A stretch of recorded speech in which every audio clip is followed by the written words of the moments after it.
মাত্র ঘরে থাকা কয়েকটা উপকরণ দিয়ে বানিয়ে নিতে পারবেন এই রকম একটা পারফেক্ট নাস্তা, যেটা চায়ের সাথে খেতে অসম্ভব ভালো লাগে।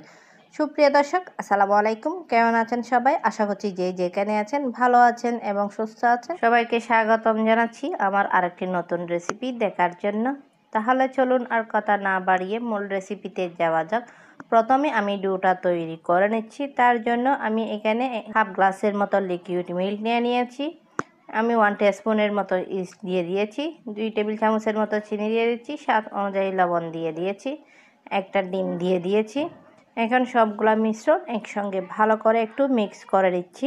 আশা করছি আজকের রেসিপিটা আপনাদের কাছে ভালো লাগবে। ভালো লাগলে ভিডিওতে লাইক, কমেন্ট এবং বেশি বেশি করে শেয়ার করবেন।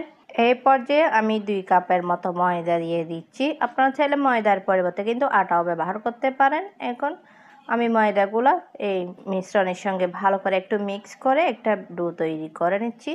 আশা করছি আজকের রেসিপিটা আপনাদের কাছে ভালো লাগবে। ভালো লাগলে প্লিজ আমার চ্যানেলটা সাবস্ক্রাইব করে পাশে থাকার বেল আইকনটি প্রেস করে রাখবেন, আমাকে সাপোর্ট করবেন। ডোটা কিন্তু ভালো করে মতে সফট করে নিয়েছি। এখন আমি এটা 30 মিনিট রেস্টে রেখে দিয়েছিলাম। 30 মিনিট পর আমি আবারও ফিরে এসেছি। আবারও ডোটাকে ভালো করে মতে দুইয়ের মধ্যে যে বাতাসটা আছে সেটা আমি বের করে দিচ্ছি।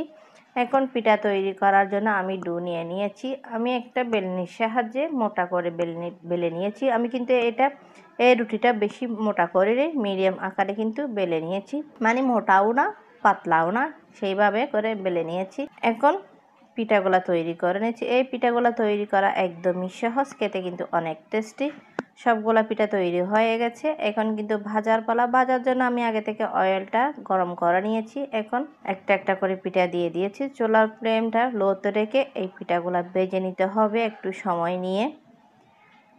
পিঠাগুলা দেওয়ার সঙ্গে সঙ্গে কিন্তু ফুলে উঠেছে। এক পিঠ কিন্তু ভাজা হয়ে গেছে, আমি অপর পিঠ উল্টিয়ে দিচ্ছি। এইভাবে কিন্তু পিঠাগুলা ভেজে নিতে হবে।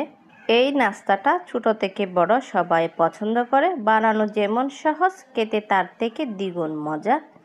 সবগুলো নাস্তা কিন্তু ভাজা হয়ে গেছে। আমি এখন উঠিয়ে নিচ্ছি, আপনাদেরকে পরিবেশন করে দেখাচ্ছি।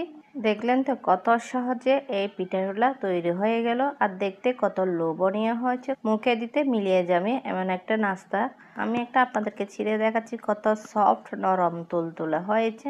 এই নাস্তাটা কিন্তু তৈরি করে বিকেলে চায়ের সাথে সার্ভ করতে পারেন। এটা খেতে কিন্তু আসলে টেস্টি। আপনারা এইভাবে একবার হলে বাসায় ট্রাই করবেন। আর আজকের রেসিপিটা আপনাদের কাছে কেমন লেগেছে অবশ্যই কমেন্ট করে জানাবেন।